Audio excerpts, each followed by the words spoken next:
Hey guys, Elizabeth here.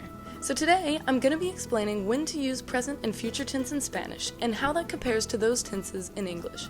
Even though it seems like a relatively easy concept, it's rarely covered in Spanish classes, but it makes a giant difference in one's ability to speak Spanish like a native.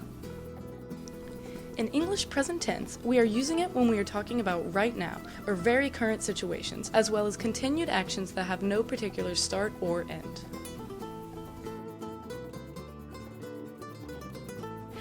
Some examples of this would be, I see you, she is happy, and we are walking the dog. Notice the last one uses present progressive.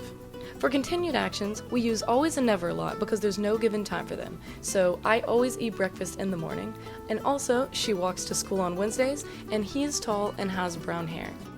For English future tense, we are focusing more on time difference between present and future.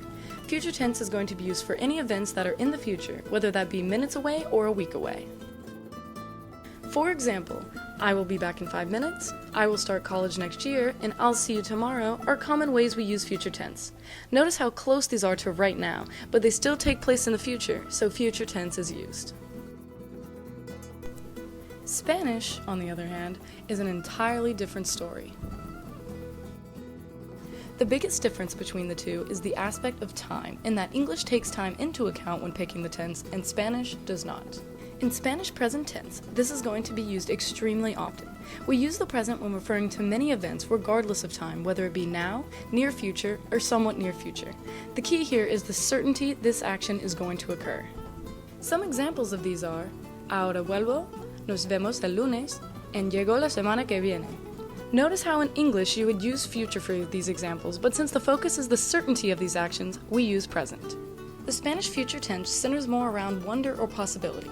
We aren't entirely sure whether these events are going to occur or what the outcome could be, but we refer to the possibility of them. For example, ¿Quién será ella?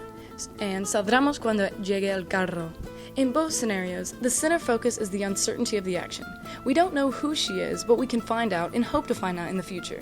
We hope or see the possibility of leaving soon, but that's solely dependent on when the car shows up. So that's the action using a form of present tense because that action needs to happen first. Here's a quick summary just to wrap up the contents of the video.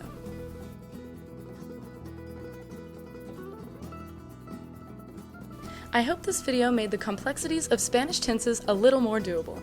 Thanks for watching. Adios!